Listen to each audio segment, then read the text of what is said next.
نماز پڑھنے کا مسنون طریقہ۔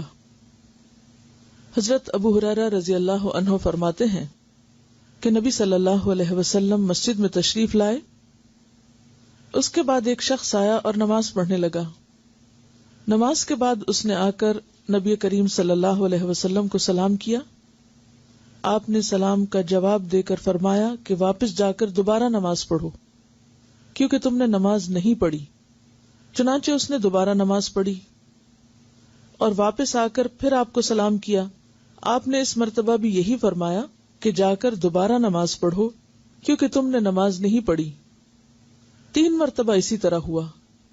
آخر اس شخص نے کہا کہ اس ذات کی قسم جس نے آپ کی بعثت حق پر کی ہے، یعنی حق کے ساتھ آپ کو نبی بنا کر بھیجا ہے، میں تو اس سے اچھی نماز پڑھنا نہیں جانتا، اس لیے آپ مجھے اچھی طرح نماز کی تعلیم دے دیجئے۔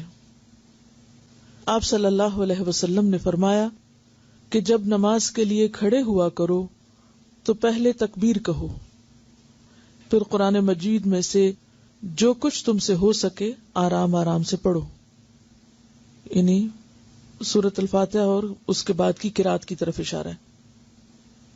اس کے بعد رکوع کرو اور اطمینان سے رکوع میں جاؤ، یعنی جلدی نہ کرو۔ اس شخص کو جو آپ نے بار بار نماز پڑھنے کے لیے کہا تھا، اس کی وجہ یہ تھی کہ وہ بہت جلدی یا تیز نماز پڑھ رہا تھا، اس کی نماز میں اطمینان نہیں تھا۔ پھر سر اٹھاؤ اور پوری طرح کھڑے ہو جاؤ، پھر جب سجدہ کرو تو پوری طرح سجدے میں چلے جاؤ، پھر سجدے سے سر اٹھا کر اطمینان سے بیٹھ جاؤ، دوبارہ پھر اسی طرح سجدہ کرو۔ یہی طریقہ نماز کی تمام رکعتوں میں اختیار کرو۔ اس شخص نے قیام، رکوع اور سجود اچھی طرح ادا نہیں کیے تھے، اسی وجہ سے آپ صلی اللہ علیہ وسلم نے اسے نماز لوٹانے کا حکم فرمایا، یعنی جلدی میں پڑھی ہوئی نماز گویا نماز ہی نہیں، اس شخص نے گویا پڑھی ہی نہیں۔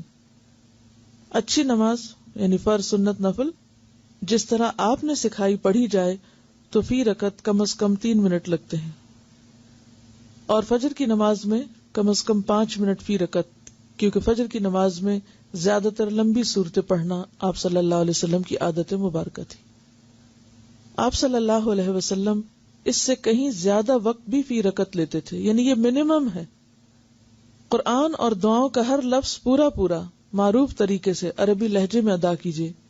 بہتر ہوگا کہ ایک نماز بآواز بلند پڑھ کر کسی دوسرے کو سنا دیجیے، اس لیے کہ انسان اپنی غلطی خود نہیں پکڑ پاتا، انسان کو خود نہیں پتا چلتا کہ وہ کہاں غلط ہے۔ ہر نماز یہ سمجھ کر پڑھیے کہ یہ آپ کی آخری نماز ہے، یعنی ہر نماز کو بہترین بنانے کی فکر ہو، کیونکہ کوئی نہ کوئی نماز تو آخری ہونی ہی ہے، تو بہتر ہے کہ ہر نماز اسی طرح پڑھی جائے تاکہ آخری بھی اچھی سی پڑھی جا سکے۔ آپ صلی اللہ علیہ وسلم کی پہلی رکعت کے قیام کا اندازہ عام طور پر بقدر 30 آیات قرآنی اور دوسری رکعت کے قیام کا اندازہ اس کا آدھا تھا، یعنی پہلی رکعت طویل ہوتی تھی اور دوسری رکعت اس سے آدھی طویل ہوتی تھی، یعنی اگر پہلی رکعت میں 30 آیات پڑھتے تو دوسری میں 15 تقریباً۔ آپ صلی اللہ علیہ وسلم سے فجر اور مغرب کی نماز میں سورہ طور کا پڑھنا بھی ثابت ہے، فجر اور مغرب کی۔ اس سے پتہ چلتا ہے کہ مغرب کی نماز بھی بہت جلدی نہیں پڑھنی چاہیے، نہیں بعض اوقات آپ نے وہ قرات جو فجر میں کی اور فجر کی قرات طویل ہوتی ہے تو وہی مغرب میں کی، تو اس سے پتہ چلتا ہے کہ مغرب کی نماز بھی وقت لے کر پڑھنی چاہیے۔ آپ اپنی نماز کا جائزہ اس حدیث کی روشنی میں ضرور لیجئے، کیونکہ نماز مسنون طریقے سے نہ پڑھی جائے تو وہ منہ پر مار دی جاتی ہے۔ مسنون نماز پڑھنے کی تفصیل کے لیے ہماری کتاب 1000 منتخب احادیث ماخوذ از بخاری شریف نماز کا بیان پڑھیے، یہ انہوں نے بخاری کا ترجمہ لے کے اس میں سے ریپیٹیشن نکال کر ایک کتاب اردو میں چھاپی ہے، اچھی مفید کتاب ہے، کوئک ریفرنس کے لیے سب کے لیے وہ اچھی ہے انشاءاللہ۔